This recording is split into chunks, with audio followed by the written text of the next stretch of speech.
Baby Tina ay nagdiriwang ng kanyang kaarawan. Ang ganda ng cake mo, siguro ay napakasarap din nito. Hipan ang mga kandila at mag-wish.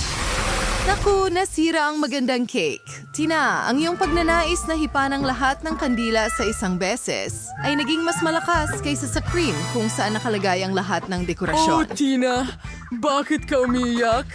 Ibalik ko lahat ng dekorasyon at pagandahin pa ito. Tignan mo. Hindi mo na ito, Ace. Hindi ko kailangan ng strawberries mo dito. Gusto ko ng candy. Narinig ko ang salitang candy. Paano naman ang marmalade ice? Bagay na bagay sila. Kahit may strawberries, maganda ang pagkakatugma. Ano sa palagay mo? Hindi. Hindi ko alam. Ano? Sisirain ng cake? Oh, hindi. Anong klaseng panganib ito? Ano? Sagot ko. Whipped cream? Salamat, Daniel. At ito'y bagay na bagay sa strawberries?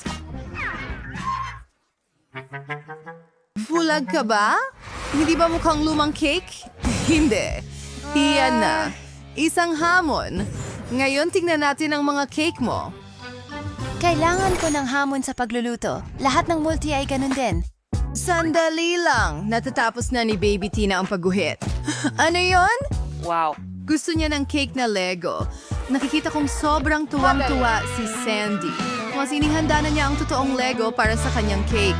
Wow, mukhang kahanga-hanga. Oh, Chef, nagpasya ka bang gumamit ng mga hulma sa Lego? Oh, lumingon ka. Hindi ito para sa'yo. Ang bango. Isang pulang sili. Bakit mo kinain yan? Hindi malinaw na balatunawin ang tsokolate. Ganito ako tinuruan sa culinary school.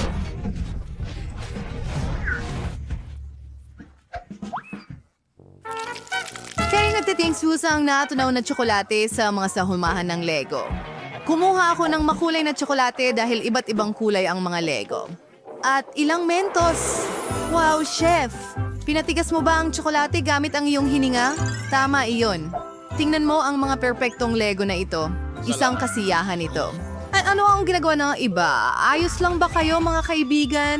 Sino ang nag-isip ng mga bagay na ito? Oh, Lola! Ang malas. Halos mabuo ko na ang Lego cream. Ikaw.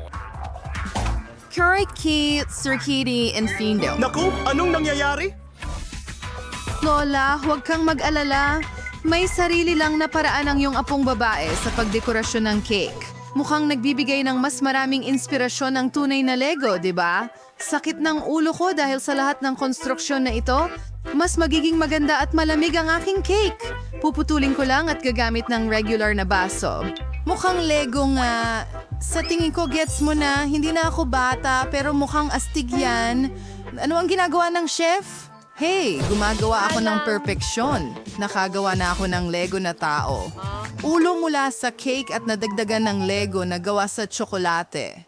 Oh, Lola, huwag mong hiningahan ang cake ko. Tingnan mo ang ginawa ko. Ang galing talaga. Teno, gumawa na ang mga tao ng mga cakes. Oh my gosh, iyan ba ay Lego crane? Ang galing! Oh, nahulog. Well, okay, baka mas masarap pa nga.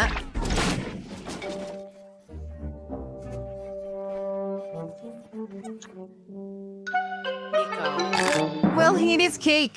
Sis, nagpasya ka bang basagin ang ngipin ko? At ito ay mas mukhang cake. Subukan natin. Napakasarap nito.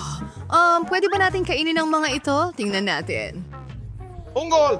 Oh, Unggol! baby! Para maging Tina, mas kailangan maingat, mong maaaring mag-ingat. higit sa... For my protein na fried melts, lahat ay napagpasyahang lokohin ako. Susubukan ko ang cake na ito. Sana ay totoo ito. Anong cake? Ibinibigay ko ang tagumpay dito. Maligayang bati, Lola. Gusto ng sanggol ng Kinder Surprise Cake. Gagawin mo ba ito? Ay, ano yan? Parang itlog, di ba? May suot ng malaking uniforme ang chef. Magiging kakaiba siya. At ako lang.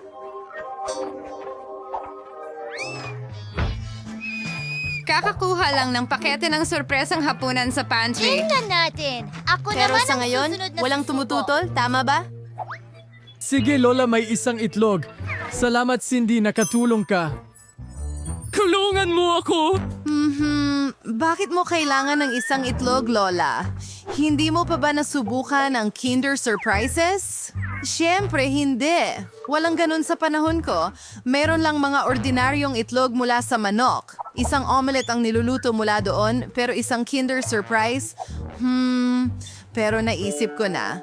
Lola, kinuha mo ba lahat ng Kinder Surprises ko? Paano mo nagawa yon? Para sa akin yan. Oh, pasensya na, aking mahal. Bibili ka pa ulit. Huwag ka nang magalit. Oh, minus isang sakit ng ulo. Kaya, balik tayo sa cake.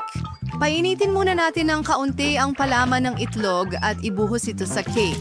Tingnan mo lang kung gaano Magandang kaganda disenyo ang... ang kinalabasan. Napakaganda. Kaya, dekorasyon na natin lahat gamit ang Kinder Chocolates. Mukhang maganda. Oh! Ano ang ingay na yun? Alisin mo na ako.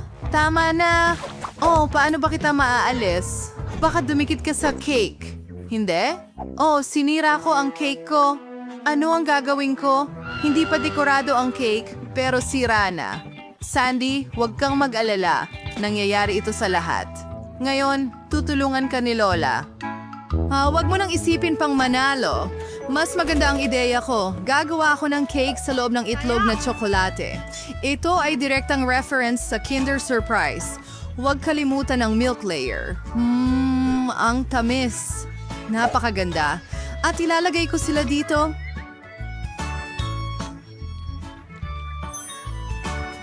Perfecto! Gusto kong tingnan ito ng tingnan. Kumusta kayo? Handa na? Pwede na ba tayong magsimula? Oh, mukhang... Walang oras si Sandy para gawin ang alin. sila. At sinubukan ni Lola na tumulong. Wow! Ang mga pisngi na ito! Ito ba ay isang malaking Kinder Egg? Oh, Diyos ko, ano ito? Kinder Royals? Napakasama. Balik tayo sa masarap na bagay. Kaya mukhang simple ang cake na ito pero sobrang sarap. At gustong-gusto kong tikman ito ngayon. Ang laki ng Kinder. Siguradong maganda ito. Ang bigat nga.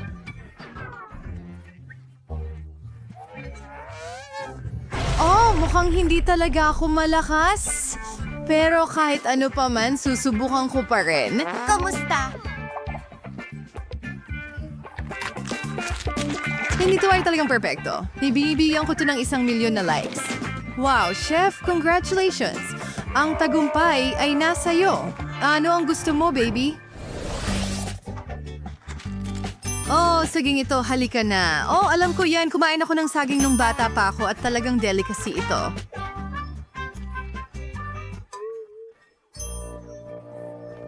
Lungsod. Ayos lang ba ang lahat? Hindi inuulit ang kahit ano. Parang sa'yo. Oh, hindi ko maintindihan, baby. Madali tayong gumawa ng banana cake.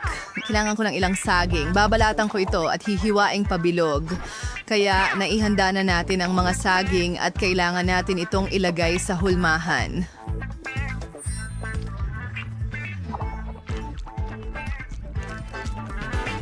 Freeze hurting curiosity ni Arar may kimchi ang konting masa sa ibabaw. Well, hindi ba ito maganda? Wow, Lola! Chef, tingnan mo ito! Ilayo mo sa akin ang gulong ito. Ayoko na itong makita. Lumikha ako ng bagong obra maestra sa pagluluto. Kailangan ko ng premium na puting tsokolate para sa aking cake. Nguya, tinutaw ko ang tsokolate. And pagkatapos ay binubos ang lahat sa aking profesional na kasangkapan. And pagkatapos ispray namin sa banana cake. Ang pula ay magiging mainit.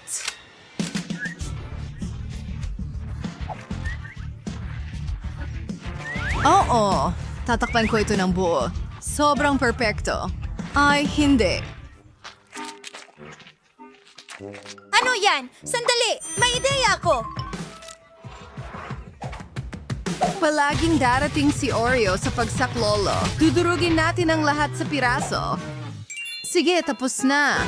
Ngayon ilalagay natin lahat sa plato. Huwag kalimutan kahit isang piraso at kaunting caramel. Hinahalo ito. Naging matamis at masarap na palaman. At ilalagay ko ito sa balat ng saging. Ayan na. Handa na ang chocolate banana. Tingnan natin. Salamat. Wow, Cindy, iyon ay talagang orihinal. At hindi ko sa tingin na dapat kang magalit dahil mukhang maayos ito. At medyo sobra ito. Sigurado ka bang kaya mong kainin ito? Biro lang ba yon? Kahit ano pa man. Sandy, mahusay ang ginagawa mo. Nakagawa ako ng pinakamagandang cake. Balikan natin ito. Ngayon ay tatakpan ko ang banana cake ko ng masarap at matamis na pil. Magmumukha itong mas kapanipaniwala. Ano sa palagay mo? Parang, halika na. Sabihin mo sa akin na ito ay hindi totoong saging. Guys, huwag kayong mag-away. Lahat sila ay mukhang kamangha-mangha. At narito si Lola. At heto na ako! Oh, at least ligtas ang pie. Oh, kukunin ko ito bilang gantimpala. Mukhang masarap. Magsimula na tayo sa pagtikim. Nasaan ang pangatlo? Hindi. Sige, subukan muna natin ito. Wow, ang ganda. Sana masarap ito. Ang galing.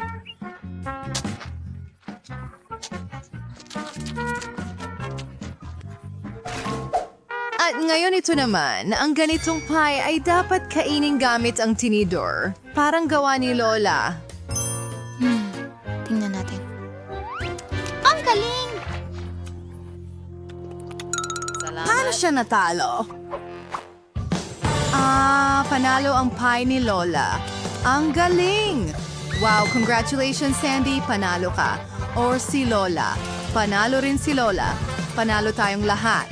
Nagustuhan mo ba ang challenge na ito sa Multi-D channel? Mag-subscribe para hindi palampasin ang mga bagong video.